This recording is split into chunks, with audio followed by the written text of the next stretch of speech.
Nadreen, सबसे पहले तो पाकिस्तान की आवाम हार मानने को तैयार ही नहीं है। यानी इस मरतबा सोशल मीडिया पे ज़्यादा रोला भी नहीं था और ईरान की अमेरिका की जंग के मामला बहुत ज़्यादा हाईलाइटेड थे और ये बयानिया भी बनवाया जा रहा था टाउट्स के ज़रिए से कि इमरान खान की मकबूलियत ख़त्म हो गई। बहुत सारे जो सहाफ़ी हैं, बहुत सारे दानश्वर हैं, उन्होंने कॉलम लिखना शुरू कर दिए थे।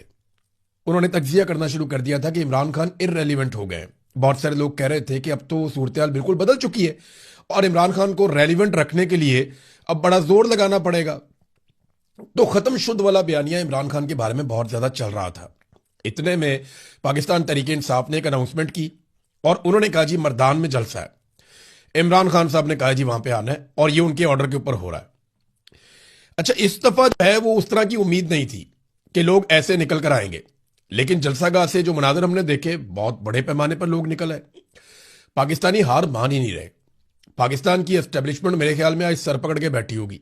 बहुत सारे लोगों को तैयारी करवाई गई थी, उन्हें बताया गया था कि आपने रोला डाल देना, आपने ये कहना है कि देखा फेलियर हो गया, पाकिस्तान तहरीक इंसाफ फारिग हो गई, अब कोई भी उनके बारे में बात नहीं करता। तो मैंने एक दिन पहले जो सर्वे करवाया था आसिम मुनीर बमुकाबला इमरान खान, हालांकि बड़ी ज्यादती है। एक सरकारी मुलाजिम जो तनख्वाह लेता है पाकिस्तानियों से, उसका एक कौमी सतह के लीडर के साथ कोई मुकाबला हो नहीं सकता, मुमकिन नहीं है। यानी सरकारी मुलाजिम का मुकाबला